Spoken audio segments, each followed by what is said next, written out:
Hi guys, good morning. I am BK Sharma from Icon School GGC. Welcome to Icon Icon Science classes.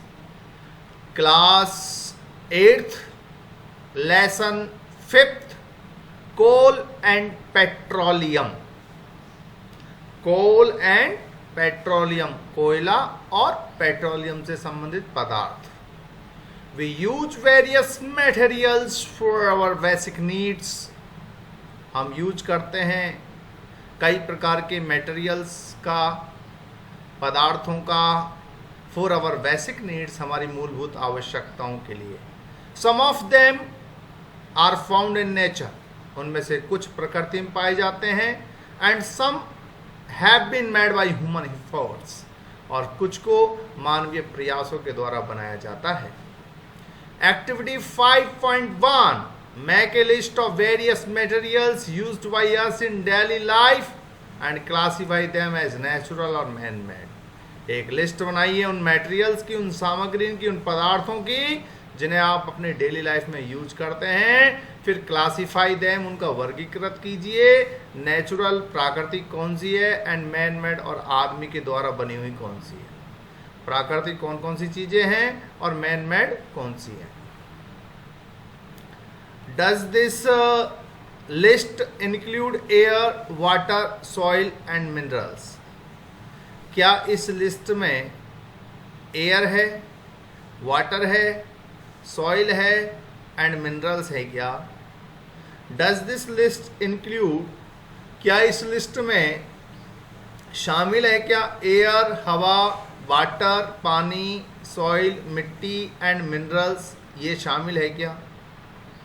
Since, चूंकि all these are obtained from nature, क्योंकि ये सभी चीजें प्राप्त होती हैं प्रकृति से. They are called natural resources, इन्हें हम नेचुरल प्राकृतिक स्रोत कहते हैं. Can be use all our natural resources forever, क्या हम यूज कर सकते हैं हमारे प्राकृतिक रिसोर्सेज का हमेशा हमेशा के लिए, क्या प्रयोग कर सकते हैं क्या इनका.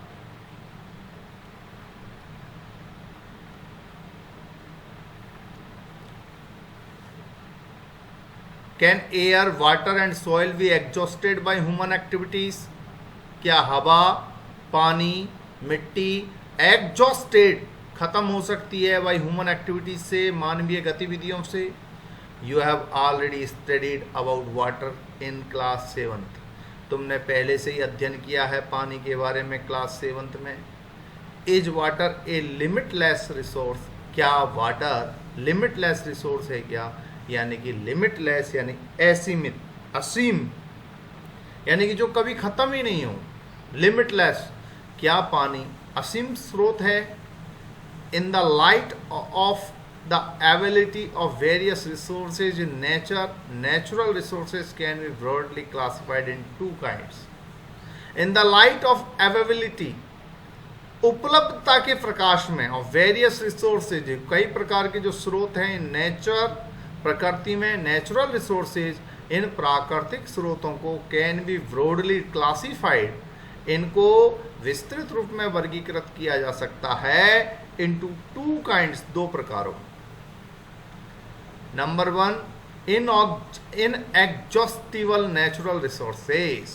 इन एग्जॉस्टिबल नेचुरल रिसोर्सेज, कभी खत्म नहीं होने वाले प्राकृतिक स्रोत. इन एग्जॉस्टिबल नेचुरल रिसोर्सेज यानी कभी खत्म नहीं होने वाले प्राकृतिक स्रोत. These resources are present in unlimited quantity in nature. ये जो रिसोर्सेज हैं वो उपलब्ध होते हैं अनलिमिटेड रूप में, क्वांटिटी में, इन नेचर, प्रकृति में, and are not likely to be exhausted, और ये खत्म नहीं होते हैं बाय ह्यूमन एक्टिविटीज से. एग्जाम्पल्स आर, जिसके उदाहरण है सनलाइट, सूरज की रोशनी कभी खत्म नहीं हो सकती है, जितनी चाहो उतना यूज करो, इसलिए इसको इन एग्जॉस्टिबल नेचुरल रिसोर्सेज में रखा है, यानी कि कभी खत्म नहीं होने वाले प्राकृतिक स्रोत सनलाइट.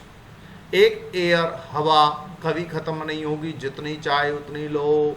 तो सनलाइट और एयर ऐसे दो पदार्थ हैं, नेचुरल रिसोर्सेज हैं जो इनएग्जॉस्टिबल है, कभी खत्म नहीं होने वाले हैं। एग्जॉस्टिबल नेचुरल रिसोर्सेज, खत्म होने वाले प्राकृतिक स्रोत।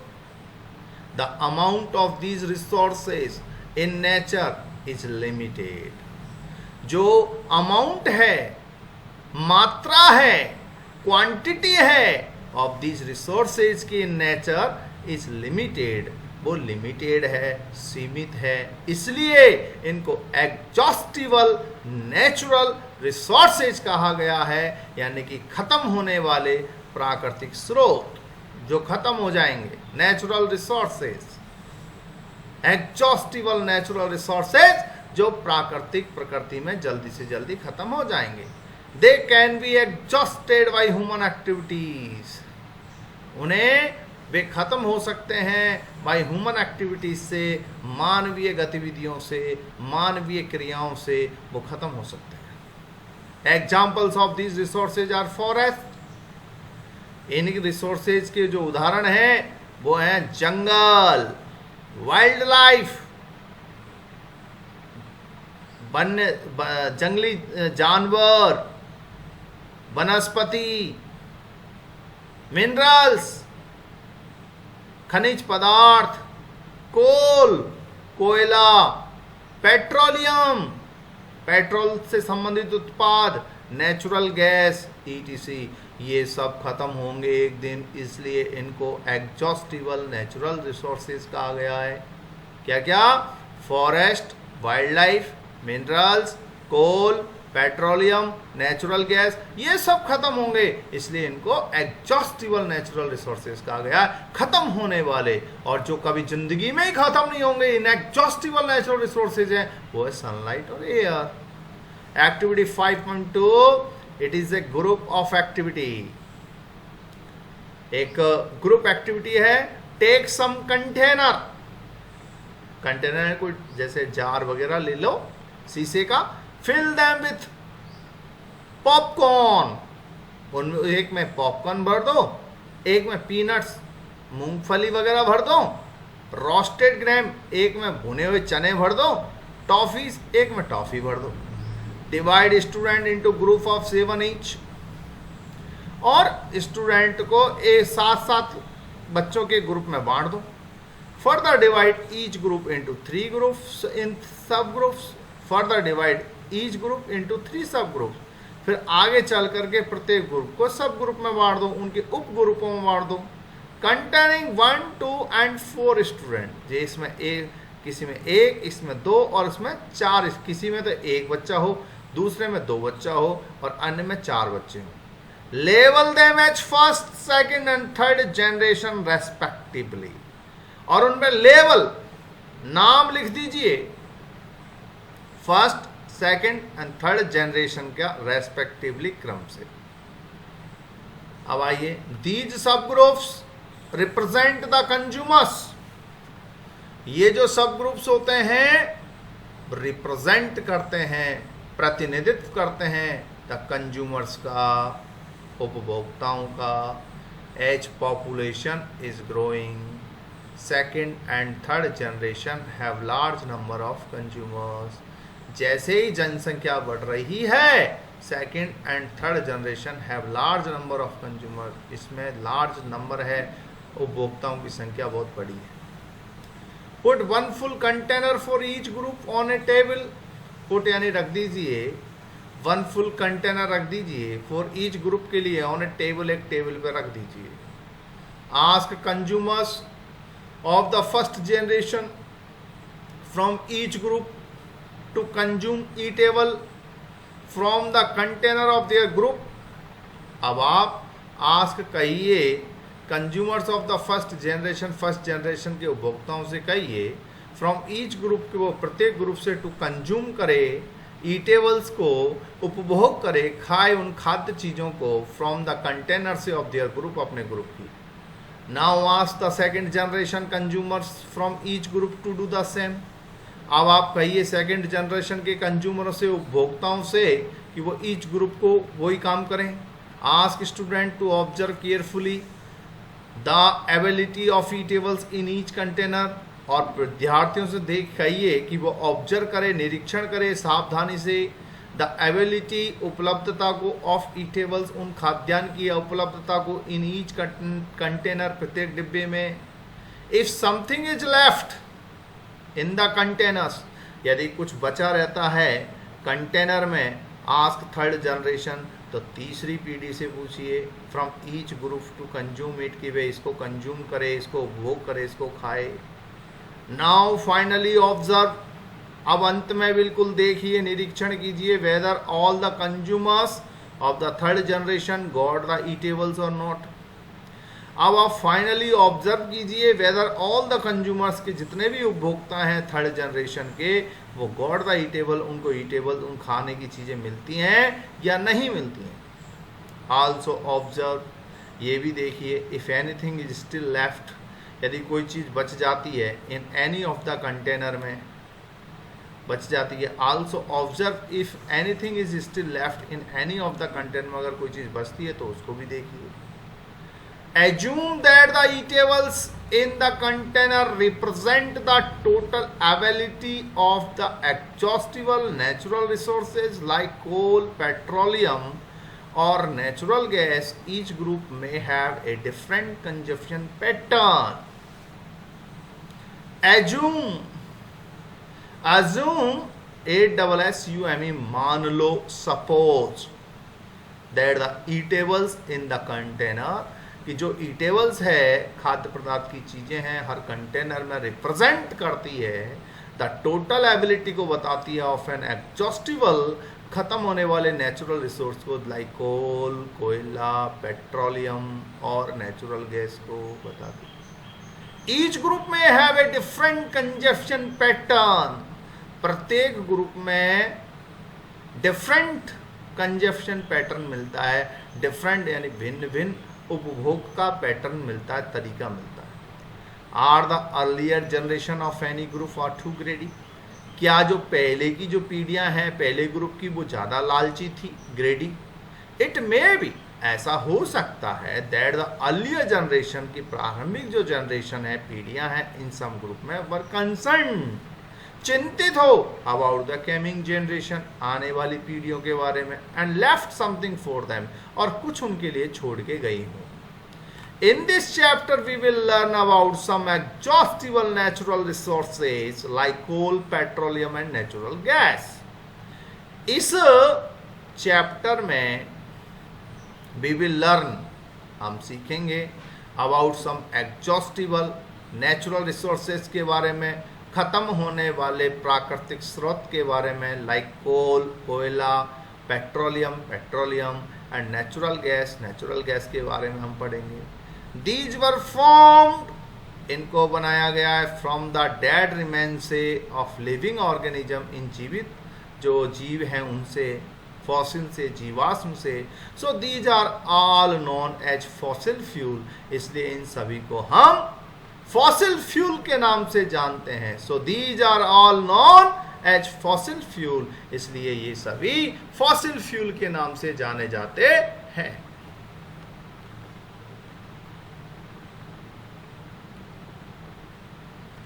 अब आइए 5.1 कोल, कोयला। ये देखिए कोयला 5.1 फिगर में देखिए, इसको कहते हैं कोयला, जलता है इसको जलाने पर, ये खाना बनाते हैं लोग इससे। इंजनों में पहले ही इसको चला करके भाप बनाई जाती थी जिससे स्टीम इंजन चलता था। यू मे हैव सीन कोल और हर्ड अबाउट इट, तुमने देखा होगा कोयले के बारे में या सुना होगा इसके बारे में। It is as hard as stone, यह पत्थर की तरह हार्ड होता है। And is black in colour, और ये कलर में कैसा होता है, ब्लैक, काला होता है। Coal is one of the fuels used to cook food, coal काम में आने वाले फ्यूलों में से एक है जो भोजन पकाता है। Earlier it was used in railway engine to produce steam to run the engine, पहले ये रेलवे इंजनों में काम आता था स्टीम के इंजन चलाने के लिए।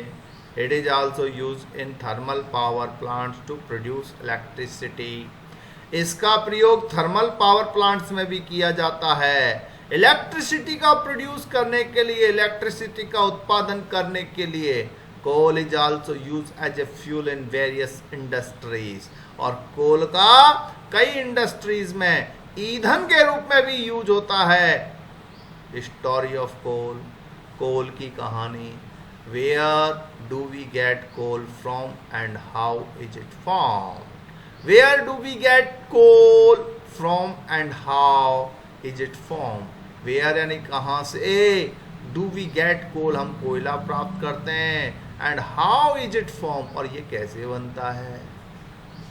About 300 million years ago, the earth had dense forest in low-lying wetland areas. About 300 million years ago, करीब लगभग 300 साल पहले, the earth had dense forest, जो पृथ्वी में घने जंगल हुआ करते थे, in low-lying wetland area, यानी दलदली इलाकों में। About 300 million years ago, 300 million साल पहले, the earth had dense forest, पृथ्वी में घने जंगल होते थे। In low lying wetland areas, यानी निचले जगह, दलदली जगह पे, गीली जो रहती है, बारिश का जहाँ पानी होता है वहाँ पर। Due to natural process like flooding, these forest got buried under the soil. Due to natural process, प्राकृतिक प्रकृति के प्रक्रिया की वजह से, लाइक फ्लडिंग, जैसे कि बाढ़, these forest, ये जंगल, got buried, दफन हो जाते थे, अंडर द सॉइल, मिट्टी में। जब बाढ़ आती थी तो ये जंगल मिट्टी में चले जाते थे। एज मोर सॉइल डिपोजिटेड ओवर देम, और उनके ऊपर काफी ज्यादा मिट्टी छा जाती थी। दे वर कंप्रेस्ड, और उन्हें दबा दिया जाता था।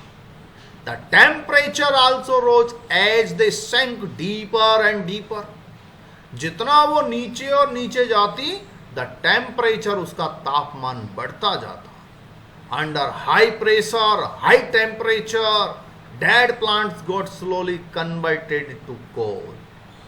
Under high pressure की वजह से, high temperature की वजह से, high pressure यानी दबाव, उच्च ताप की वजह से जो dead plants होते थे, got slowly, धीरे धीरे converted to coal, वो कोयले में तब्दील हो जाते थे। As coal contains mainly carbon, जैसा कि कोयले में केवल कार्बन होता है। The slow process of conversion of dead vegetation into coal is called carbonisation. The slow process, जो धीमी प्रक्रिया होती है कन्वर्जन की, इसको तब्दील करने की, ऑफ डेड वेजिटेशन, इसके मृत जो वेजिटेशन है, इनटू कोल में, इज कॉल्ड कार्बनाइजेशन, उसे हम कार्बनाइजेशन कहते हैं।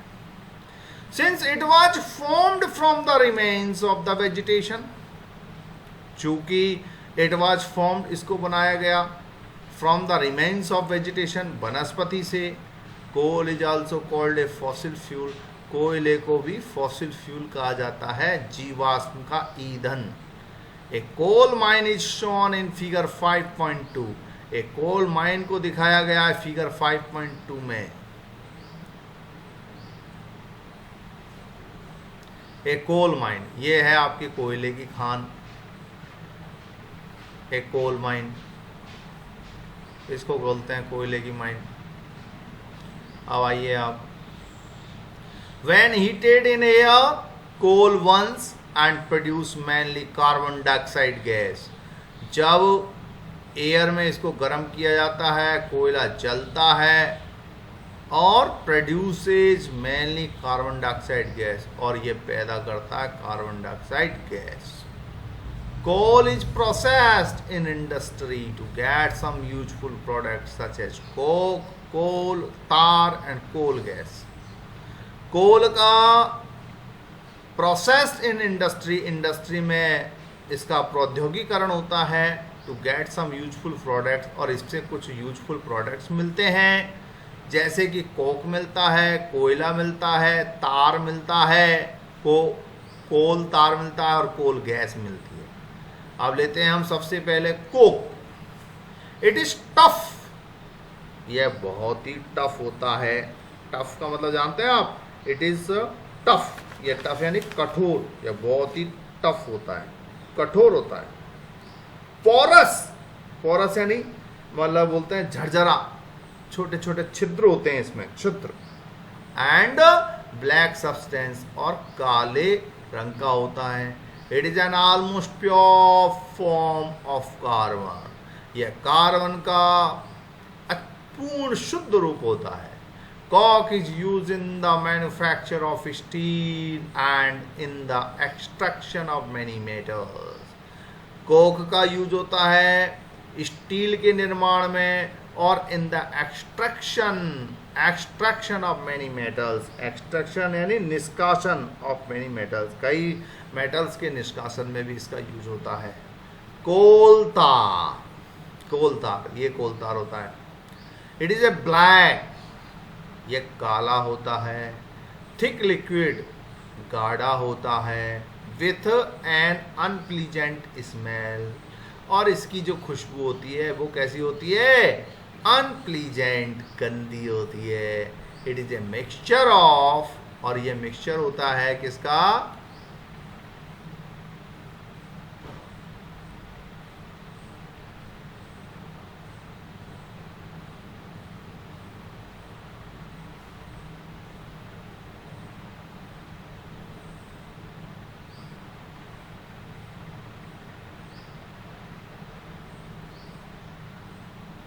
It is a mixture of, ध्यान रखिए, it is a black thick liquid with an unpleasant smell. It is a mixture of about 200 substances. यह लगभग 200 पदार्थों का मिश्रण होता है। Products obtained from coal tar are used as starting materials for manufacturing various substances used in everyday life and in industry like synthetic dyes, drugs, explosives, perfumes, plastic, paints, photographic materials, roofing materials, etc. जो products होते हैं, जो प्राप्त होते हैं from coal तार से, उनका यूज किया जाता है स्टार्टिंग मटेरियल्स के रूप में फॉर मैन्युफैक्चरिंग के लिए, उत्पादन के लिए। वेरियस सब्सटेंस, कई प्रकार के पदार्थ, यूज इन एवरीडे लाइफ, जो एवरीडे लाइफ में यूज होते हैं एंड इंडस्ट्री में यूज होते हैं। लाइक सिंथेटिक डाइज, जैसे कि आपकी कृत्रिम जो डाई बनती हैं। ड्रग्स, आपकी दवाइयाँ बनती हैं। एक्सप्लोसिव्स, विस्फोटक बनते हैं। परफ्यूम्स, सुगंधित पदार्थ बनते हैं। प्लास्टिक्स, प्लास्टिक आपके होता है। पेंट्स, जो आपके पेंट होते हैं। फोटोग्राफिक मटेरियल्स, रूफिंग मटेरियल्स, छत के मटेरियल्स में इसका यूज होता है। ETC। इंटरेस्टिंगली नेफेथिलीन बॉल्स, बड़ी रुचिकर बात है कि जो नेफेथिलीन बॉल्स हैं, नेफेथिलीन बॉल्स जानते हैं आप? कपूर की गोलियां, नेफेथिलीन बॉल्स बोलते हैं कपूर की गोलियां। यूज टू रिवेल मॉथ्स, इनका यूज होता है कीट पतंगों को दूर भगाने के लिए। मॉथ्स का मतलब कीट पतंगे, और रिपेल का मतलब दूर भगाना। तो naphthalene balls use to repel moths and other insects, और अन्य कीट पतंगों को भी। Are also obtained from coal tar, और ये कहां से मिलता है अपन को? कोल तार से मिलता है। These days, bitumen, a petroleum product, is used in place of coal tar of metalling the roads. आजकल बिटुमेन का यूज होता है, जो एक पेट्रोलियम प्रोडक्ट है, उत्पादन है, is use in place of coal tar, जिसका यूज कोल तार के स्थान पर होता है for metalling the roads. Road के ऊपर जो फैलाया जाता है काले काले रंग का, जो पहले डामर फैलाया जाता था कोल तार, उसकी जगह बिटुमेन, जो काले रंग का अलग ही जो पेट्रोलियम पदार्थ से मिलता है, वो फैलाया जाता है। Coal gas, coal gas is obtained during the processing of coal to get coke. Coal gas कब मिलती है? उस प्रक्रिया में जब कोयले से हम कोक बनाते हैं, उस प्रक्रिया में हमें कोल गैस मिलती है। इट इज यूज, इसका यूज होता है Coal gas was used for street lighting for the first time in London in 1810 and in New York around 1820. Coal gas का यूज हुआ स्ट्रीट लाइट जलाने के लिए पहली बार लंदन में 1810 में एंड इन न्यूयॉर्क अराउंड 1820 और न्यूयॉर्क में इसका यूज हुआ 1820 में. Nowadays it is used as a source of heat rather than light. आजकल इसका प्रयोग हीट के लिए किया जाता है, ना कि लाइट के लिए.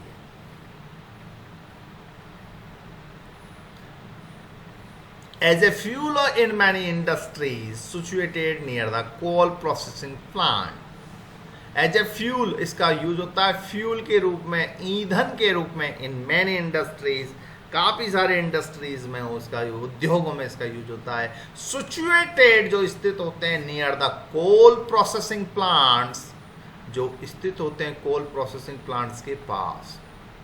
Petroleum, you know that petrol is use as a fuel in light automobile such as motorcycle, scooter and cars.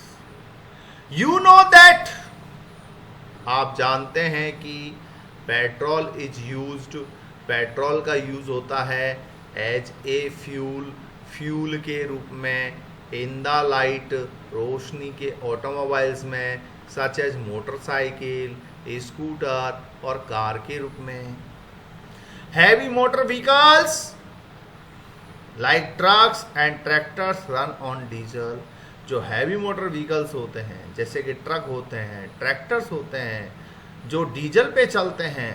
Petrol and diesel are obtained from a natural resource called petroleum. जो petrol और diesel जो प्राप्त होते हैं from a natural resource से, called petroleum, उन्हें हम petroleum कहते हैं. The word petroleum is derived from petra and oleum. जो शब्द है पेट्रोलियम वो लिया गया है पेट्रा यानी रॉक, चट्टान, और ओलियम यानी oil, as it mined from between the rocks under earth. और इसे रखा जाता है चट्टानों के बीच में, एज शोन इन फिगर 5.4 में दिखाया गया है आपको. जैसे कि ये इसमें, ये तो है आपका जमीन आपकी, यहाँ से ये कुएं खुदते हैं, ये पाइप चलते हैं, और फिर यहाँ पे जा कर के ये चट्टानों को काटते हैं, ये पानी भरा हुआ है, फिर यहाँ मिलता है आपको oil.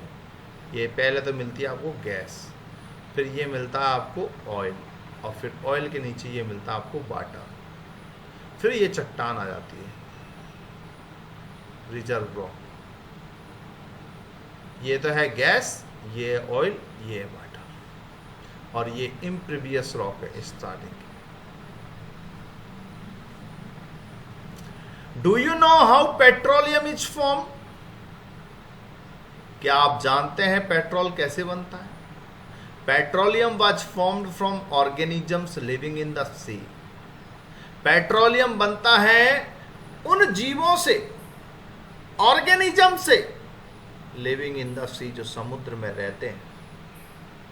As these organisms died, their bodies settled at the bottom of the sea and got covered with layers of sand and clay. As these organisms died, और जब ये ऑर्गेनिज्म मरते हैं तो their bodies settle at the bottom of the sea, तो ये इनकी जो बॉडी है वो समुद्र के तल में सेटल हो जाती है, and got covered with layers of sand and clay, और मिट्टी से ढक जाती है. Over millions of years, सैकड़ों साल तक. Absence of air, जब हवा की अनुपस्थिति में, high temperature, high pressure, high तो टेम्परेचर होता है, हाई प्रेशर होता है.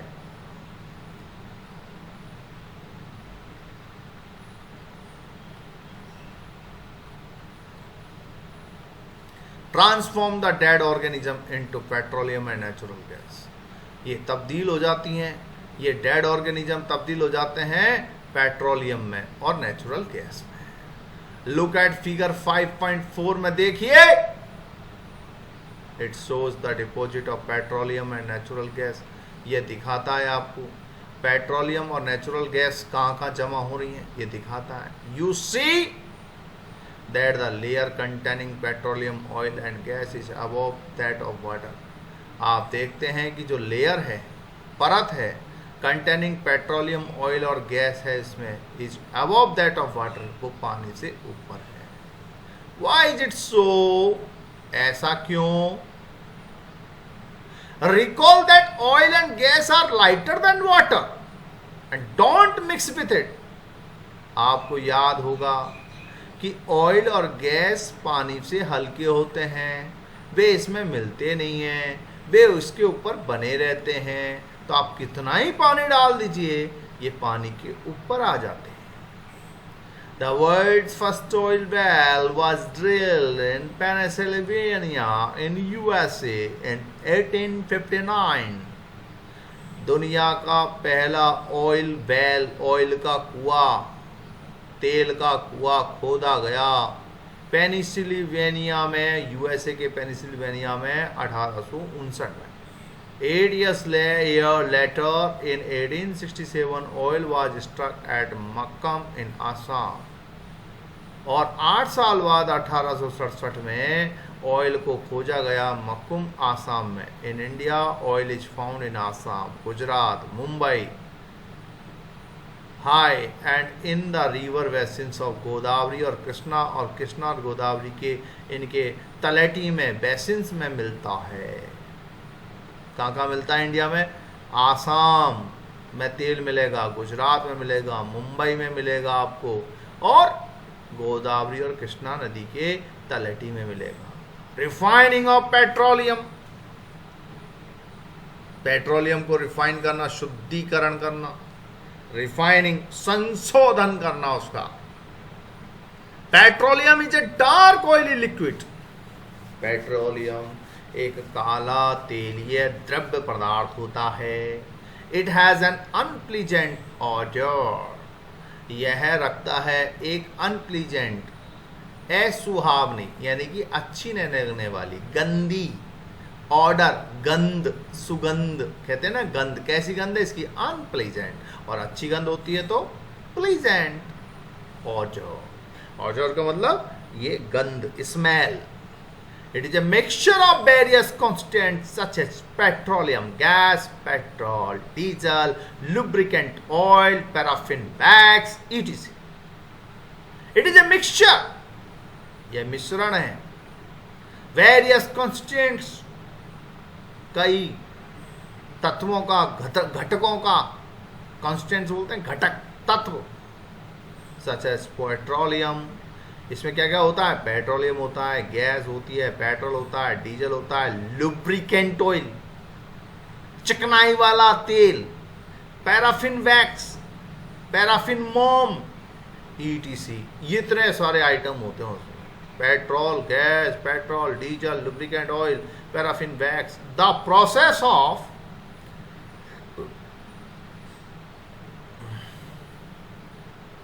various constants of petroleum and their uses are given in table 5.1। जो प्रोसेस है इसकी, द प्रोसेस ऑफ, ध्यान रखिए यहां से पढ़ेंगे, the process of separating the various constants, जो प्रक्रिया है अलग करने की। पेट्रोलियम रिफाइनरी देखिए, ये ऐसी होती है पेट्रोलियम।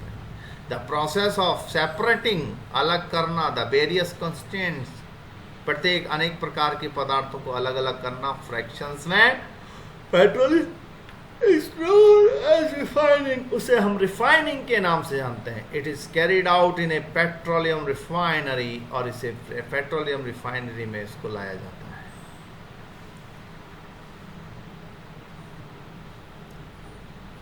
इससे पहले यहाँ ये पेट्रोलियम रिफाइनरी ऊपर आई है। Various constants of petroleum and their uses are given in table 5.1। काफ़ी सारे जो घटक हैं, अनेक घटक हैं पेट्रोलियम के और उनके यूज हैं, वो आपको टेबल 5.1 में दिए गए नीचे। मैनी यूजफुल सब्सटेंस, काफ़ी सारे जो यूजफुल सब्सटेंस हैं are obtained from petroleum and natural gas. वो मिलते हैं हमको पेट्रोलियम से और नेचुरल गैस से। These are term as petrochemicals, chemicals, और इनको टर्म किया गया है, बताया गया है पेट्रोकेमिकल्स के रूप में। These are use in the manufacture of detergent, और दीज आर यूज, इनका प्रयोग किया गया है मैन्युफैक्चर में डिटर्जेंट के रूप में, फाइबर के रूप में, पॉलिस्टर, नाइलॉन, एक्रेलिक, ETC के रूप में इनका यूज किया। Polythene and other man made plastic, polythene और अन्य मैन मेड जो प्लास्टिक होता है इसमें इसका यूज होता है। Hydrogen gas obtained from natural gas, hydrogen gas जो प्राप्त होती है नेचुरल गैस से, इसमें इसका यूज है। Is used in the production of fertilisers, urea, और इसका यूज हुआ है प्रोडक्शन में फर्टिलाइजर्स में, यूरिया में, due to its great commercial importance, और इसकी जो ग्रेट यानी महान कमर्शियल जो इम्पोर्टेंस है। Petroleum is also called black gold, petroleum को हम ब्लैक गोल्ड के नाम से भी जानते हैं। Natural gas, natural gas is a very important fossil fuel. Natural gas एक बहुत ही महत्वपूर्ण फॉसिल फ्यूल है, जीवाश्म का ईंधन है, because it is easy to transport through pipes, ये बड़ा आसान है इसका परिवहन करना पाइप्स के माध्यम से।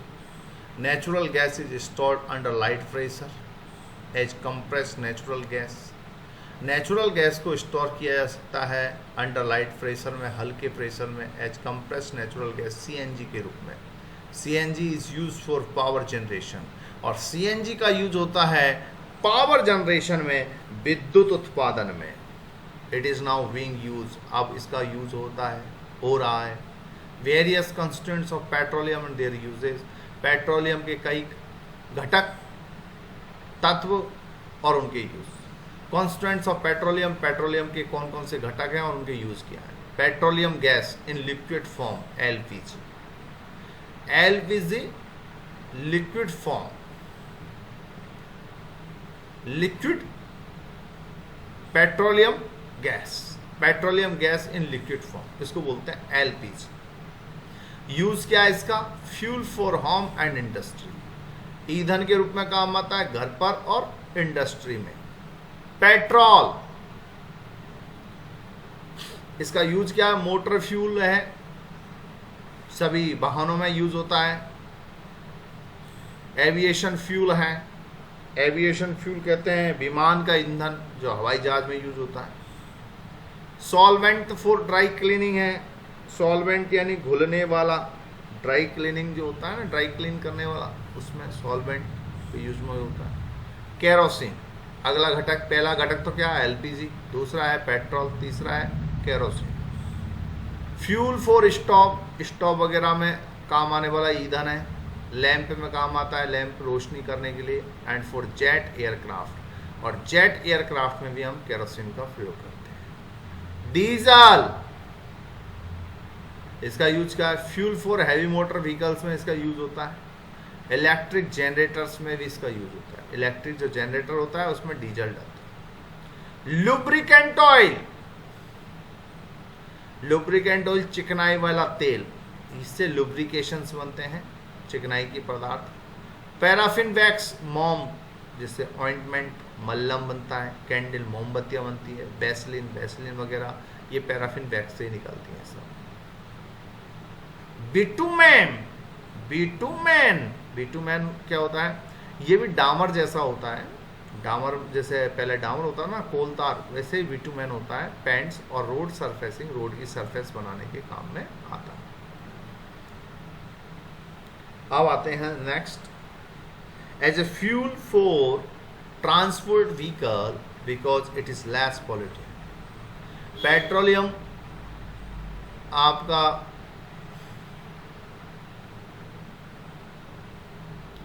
ये CNG नेचुरल गैस के बारे में बात चल रही है। It is now being use, अब इसका यूज हो रहा है CNG का एज ए फ्यूल, फ्यूल के रूप में, फॉर ट्रांसपोर्ट के लिए, परिवहन के व्हीकल के रूप में। Because it is less polluting, क्योंकि ये कम पॉल्यूटिंग है, प्रदूषण फैलाने वाली है। It is a cleaner fuel, ये एक साफ सुथरा फ्यूल है, The great advantage of CNG is that it can be used directly for burning in homes and factories. जो बहुत बड़ा लाभ है CNG का वो ये है, इसका यूज किया जा सकता है डायरेक्ट फॉर बर्निंग, जलाने के लिए इन होम्स में और फैक्ट्रीज में, where it can be supplied through pipes, जहाँ पे इसकी सप्लाई की जा सकती है पाइप से. Such a network of pipelines exist in Vadodara. ऐसा जो नेटवर्क है पाइपलाइंस का वो स्थापित है बड़ोदरा में, गुजरात में, सम पार्ट्स ऑफ दिल्ली, कहीं दिल्ली में, एंड अदर प्लेसेस, और अन्य स्थान. Natural gas is also use as a starting material. Natural gas है, इसका यूज होता है starting material for the manufacture of a number of chemicals and fertilisers. निर्माण में काफ़ी सारे रासायनिक और फर्टिलाइजर्स, खाद में, रासायनिक खाद में. India has vast reserves of natural gas.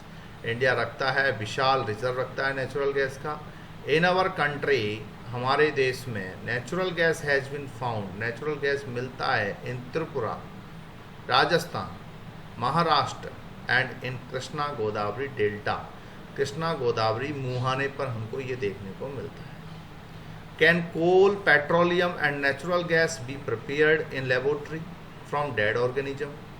क्या कोयला, पेट्रोलियम और नेचुरल गैस तैयार किया जा सकता है लेबोरेटरी में फ्रॉम डेड ऑर्गेनिज्म, इन मृत जीवों से? No, their formation is very slow process. नहीं, उनका निर्माण बहुत धीमी प्रक्रिया से होता है. And condition for their formation can not be created in the laboratory. और जो कंडीशंस हैं, जो स्थिति परिस्थितियां हैं, उनके निर्माण के लिए उसे लेबोरेटरी में नहीं बनाया जा सकता.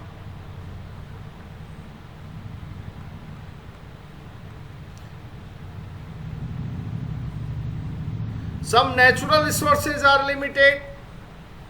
कुछ प्राकृतिक जो स्रोत हैं वो लिमिटेड होते हैं. You have studied in the beginning of the chapter that some natural resources are exhaustible like fossil fuel, forest and minerals etc. तुमने अध्ययन किया है इनकी प्रारंभिक चैप्टर में कि सम जो नेचुरल रिसोर्सेज हैं और एग्जॉस्टिबल हैं, कभी खत्म नहीं होने वाले, like fossil fuel, forest, minerals जैसे. You know that the coal and petroleum are fossil fuel. आप अच्छी तरह जानते हैं कि जो कोल और पेट्रोलियम होता है वो फॉसिल फ्यूल होता है. It is required the dead organism millions of years. इसमें आवश्यकता होती है डेड ऑर्गेनिज्म की काफ़ी सालों तक to get converted into these fuels, ताकि इनको कन्वर्ट किया जा सके इन फ्यूल्स में. ऑन द अदर हैंड, दूसरी तरफ, the known reserves of this will last only a few hundred years. On the other hand, दूसरी तरफ, द नॉन रिजर्व, जो नॉन रिजर्व्स हैं ऑफ दिस विल लास्ट, वे चलते हैं only a few hundred years तक. मोर ओवर, इससे ज़्यादा, बर्निंग ऑफ दिस फ्यूल्स हैं is a major cause of air pollution का प्रमुख कारण है. Their use is also link to global warming.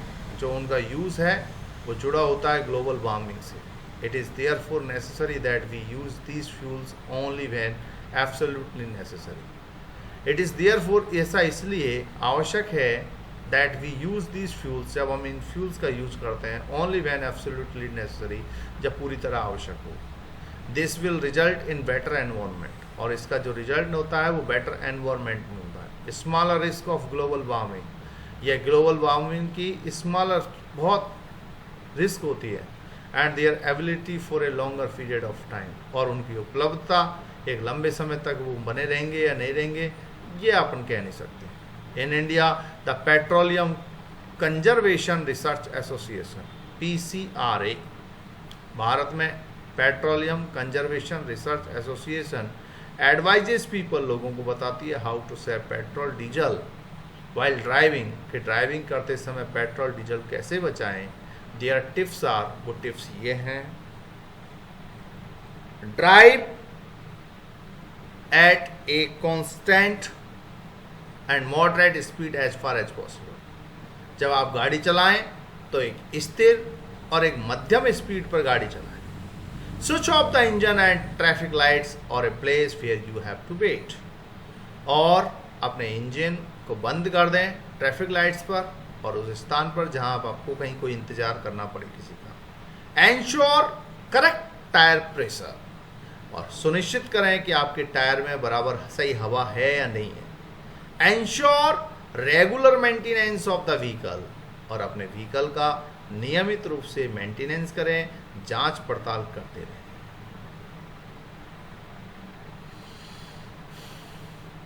Keywords: coal, coal gas, कोल तार, Coke, fossil fuel, natural gas, petroleum, petroleum refinery. What do you have learned? What you have learned? Coal, petroleum and natural gas are fossil fuels. कोल और petroleum और natural gas ये fossil fuel हैं, ये जीवाश्म के fuel हैं, जीवाश्म के ईंधन जिसको अपन बोलते हैं। कोल, पेट्रोलियम और natural gas are fossil fuels. Fossil fuels were formed from the dead remains of living organism millions of years ago. जो फॉसिल फ्यूल्स हैं, जो जीवाश्म के ईंधन हैं, इनका निर्माण होता है उन जीवित जो जीव हैं उनके मृत अवशेषों से, जो काफी सैकड़ों साल पहले मर गए थे, उनके जो अवशेष बचते हैं उन अवशेषों से वो फॉसिल फ्यूल बनता है। Fossil fuels are exhaustible resources. Fossil fuel का एग्जॉस्टिबल रिसोर्सेज का खत्म होने वाला, यानी कि जीवाश्म का ईंधन खत्म होने वाला स्रोत है, यानी कि एक न एक दिन ये खत्म हो जाता है। Coke, coal tar and coal gas are the products of coal. Coke, coal tar और कोल गैस ये कोयले के उत्पादन है।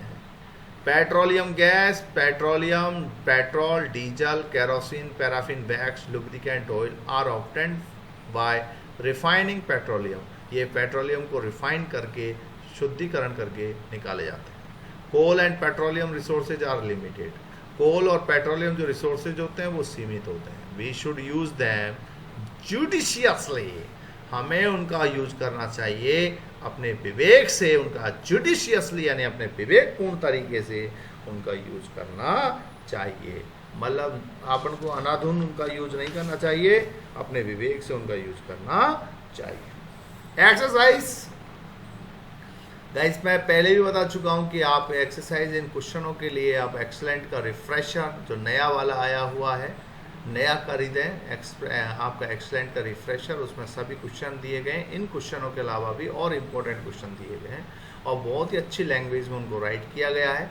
फिर भी मैं आपको बता देता हूँ, what are the advantage of using CNG and LPG as fuels. CNG और LPG फ्यूल्स का क्या लाभ है? देखिए, CNG का यूज़ हम व्हीकल्स में करते हैं और LPG का यूज़ हमारे किचन वगैरह में करते हैं। Name the petroleum product use for surfacing of roads. उस पेट्रोलियम प्रोडक्ट का नाम बताइए जो रोड की सतह बनाने के लिए काम आता है। कोल तार, आपने देखा होगा, कोल तार या बिटुमेन, ये दो आते हैं। Describe how, name the petroleum product use for surfacing of roads. इसमें आपके एक तो कोल तार होता है, एक बिटुमेन होता है। तो बिटुमेन पेट्रोलियम से निकलता है, कोल तार कोल से निकलता है। तो पेट्रोलियम प्रोडक्ट हमारा बिटुमेन है। Describe how coal is form from dead vegetation, what is the process called. वर्णन कीजिए कोयला कैसे बनता है मृत वनस्पति से और इसकी प्रक्रिया को क्या कहते हैं। इसकी प्रक्रिया को कहते हैं formation of coal. Formation of coal, कोयले का निर्माण। क्या होता है कि 300 साल पहले कोई जैसे वनस्पति है, पेड़ है, जानवर है वगैरह है, तो वो दब जाते हैं। तो वो जो दब जाते हैं तो उन्हीं से कोयले वगैरह बन जाते हैं। Describe how coal is form from dead vegetation, what, अच्छा ये हो गया। Fill in the blanks. Fossil fuels are, fossil fuels हैं कोयला, पेट्रोलियम एंड कोल गैस। कोयला, पेट्रोलियम और coal gas. Process of separation of different constituents and from petroleum is called. जो प्रक्रिया है अलग अलग करने की भिन्न भिन्न घटकों को पेट्रोलियम से, उसे कहते हैं, क्या कहते हैं अपन? रिफाइनिंग। क्या कहते हैं? Refining least pet polluting fuel for vehicle is, जो व्हीकल को कम से कम प्रदूषित करता है वो क्या है? CNG, compressed natural gas, CNG. क्या कहते हैं उसको अपन? CNG. Take true and false against the following statement के आगे ट्रू और फॉल्स लगाइए। Fossil fuel can be made in the laboratory, fossil fuel को बनाया जा सकता है लेबोरेटरी में, क्या ये? False. CNG is more polluting fuel than petrol, CNG ज्यादा पॉल्यूटिंग फ्यूल है बजाय पेट्रोल के, क्या ये? False. Coke is almost pure form of carbon, coke carbon का प्योर फॉर्म होता है, तो ये है हमारा true. Coal tar is a mixture of various substance, coal tar में कई तरह के सब्सटेंस होते हैं, ट्रू, ये भी सही है। Kerosene is not a fossil fuel, kerosene एक फॉसिल फ्यूल नहीं है, जीवाश्मीय ईंधन नहीं है, फॉल्स, ये झूठा है। Explain by fossil fuel are exhaustible natural resources, बताइए कि कैसे फॉसिल फ्यूल हैं वो एग्जॉस्टिबल हैं, वो खत्म हो जाएंगे एक दिन, जो खत्म होने वाले प्राकृतिक स्रोत हैं वो बताइए कैसे। ध्यान रखिए ये सब लिमिटेड है, ये एक न एक दिन खत्म हो जाएंगी। ध्यान रखिए दो चीजें कभी खत्म नहीं होगी, एक तो एयर और एक सनलाइट, ध्यान रखिए। Next, describe the characteristics and uses of Coke, इसको डू योरसेल्फ, खुद करें, विशेषता बताएं कि कोक के कौन कौन से यूज हैं, बुक में से देखें, नहीं तो रिफ्रेशर में से करें। Explain the process of formation of petroleum, petroleum बनने की प्रक्रिया आप बुक में से ले लीजिए। क्या प्रक्रिया है, फॉर्मेशन कैसे बनता है, समुद्र में जितने भी जीव होते हैं, ऑर्गेनिजम्स होते हैं, वो दब जाते हैं, फिर उन पर मिट्टी हो जाती है, फिर वो ही जो जीव हैं वो मिलकर के वो पेट्रोलियम वगैरह तैयार करते हैं। Okay guys, the following table shows the total power shortage in India from 1991-1997. Show the data in the form of the graph. Plot shortage and percentage of for the year on the y-axis and the year on the x-axis. Okay, do yourself guys. Bye. Thank you. मिलते हैं next lesson के साथ. Okay guys, thank you. Bye.